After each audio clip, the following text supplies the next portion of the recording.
ছিল হুজুর আলেম, যখন তার ওয়াজ ভাইরাল হচ্ছে না, এই ভিউ ব্যবসায়ী, এই টুথ টুথ মারানি হুজুর যারা কন্টেন্ট তৈরি করে, ওয়াজ তৈরি করে ঘরের খোপের মধ্যে বসে এবং ব্যাকগ্রাউন্ডে লাগাই দেয় বিশাল ওয়াজ মাহফিলের পোস্টার, সামনে দেখায় হাজার হাজার জনতা।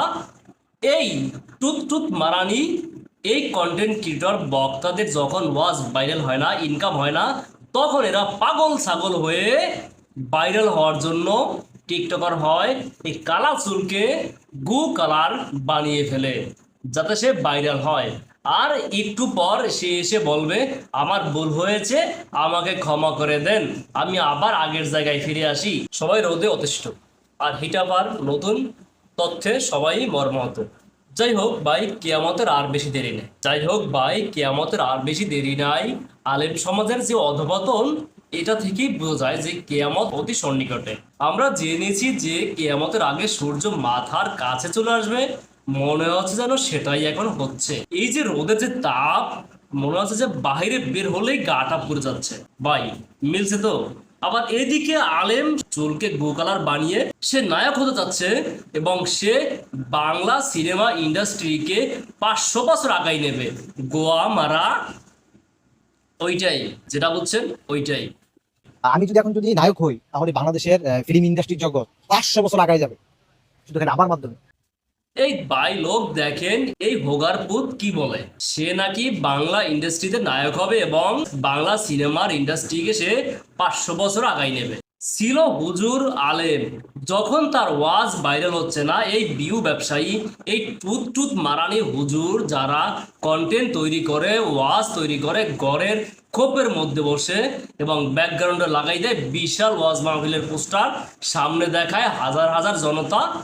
এই টুথ টুথ মারানি এই কন্টেন্ট ক্রিয়েটর বক্তাদের যখন ওয়াজ ভাইরাল হয় না, ইনকাম হয় না, তখন এরা পাগল ছাগল হয়ে ভাইরাল হওয়ার জন্য টিকটকার হয়, এই কালা চুলকে গু কালার বানিয়ে ফেলে যাতে সে ভাইরাল হয়।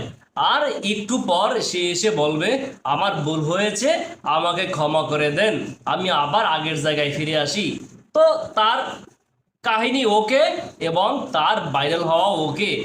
আসলে এরা কোনো আলেম না, এরা হলো ভিউ ব্যবসায়ী, ভাইরাল হওয়ার জন্য এরা ওয়াজ করে। আসলে এরা আলেম না। এই যে পুষ্পা হুজুর, নারী বিশেষজ্ঞ হুজুর, তারপর কবির রহমান, চুত মারানি, তারপরে আরো যারা আছে এই জাতীয় হুজুর, এরা আসলে অরিজিনালি হুজুর না, এরা হলো ভিউ ব্যবসায়ী। এদের কেউ খপ্পরে পড়বেন না, এদের ওয়াজ কেউ দেখবেন না, এরা অরিজিনালি আলেম না, এরা হলো বন্ড প্রতারক। যাই হোক, যেটা বলেছিলাম যে এই হিট আপার অত্যাচারে সবাই অধিষ্ঠ, কেয়ামতের বেশি দেরি নাই, আলেম হচ্ছে টিকরগার, আবার এইদিকে সূর্য মাথার কাছে চলে আসতেছে। আবার এদিকে হিট আপা, সে আবার নতুন উদ্ভাবক হয়ে গেছে। এই গরম থেকে বাঁচার উপায় সে কি বলল, আমরা ফ্যান নিয়ে হাঁটাচলা করব। বাহ, क्या बात है, क्या सीन है। এই যে এই আপা, এই যে 2 বছর কাজ করে এই তথ্যটা উদ্ভাবন করেছে যে ফ্যান নিয়ে ঘোরাফেরা করলে আর গরম লাগবে না। এটা তো আমরা আগে জানতাম না। এই আগে না জানার কারণে কিন্তু আমি কিন্তু এই ফ্যানও লাগাইছিলাম না। এই যে ফ্যান ঘুরে আমার, হ্যাঁ, এই যে আমার ফ্যান ঘুরে, তো এইটা না জানার কারণে আমি ফ্যানও লাগাইছিলাম না।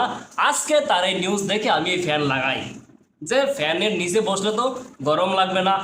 আহ, কি আমাদের হিট অফিসার, হিট আফা। যাই হোক, হিট আফার জয় হোক। আর সূর্য মামা, তুমি আরো উত্তপ্ত হও। আর এই ধরনের বাইন, এইটাই আর কি, যেটা বুঝছেন, টুক টুক এই ধরনের আলেম, এই ধরনের শয়তান, এরা যেন ভালো হয়।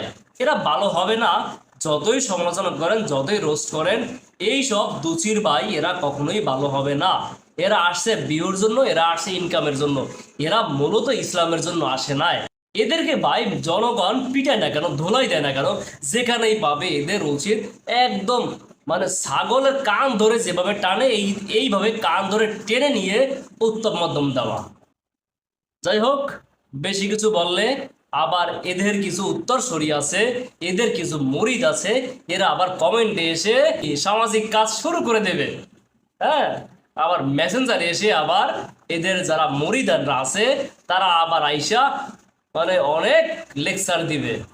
তো যাই হোক, আপনারা দিতে থাকেন।